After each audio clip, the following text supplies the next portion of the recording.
আজকে দেখাবো কিভাবে আপনার অনু এবং রাউটারের জন্য একটি মিনি ইউপিএস তৈরি করবেন সবচেয়ে সহজ উপায়ে। যাদের একদমই বেসিক ইলেকট্রনিক ধারণা রয়েছে তারাই এই সার্কিটটি তৈরি করতে পারবেন। সো এটার তৈরির প্রক্রিয়া বলার আগে প্রথমে জেনে নিচ্ছি কি কি কম্পোনেন্ট ব্যবহার করা হয়েছে। সো এই সার্কিটটির মেইন কম্পোনেন্ট হলো একটি বুস্টার মডিউল। মডেলটি হলো XL6009।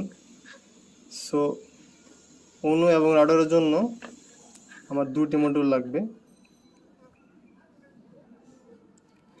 এই বুস্টার সার্কিটটি খুবই জনপ্রিয় এবং এটি যে কোনো অনলাইন শপে 80 কিংবা 90 টাকার মধ্যে পেয়ে যাবেন। সো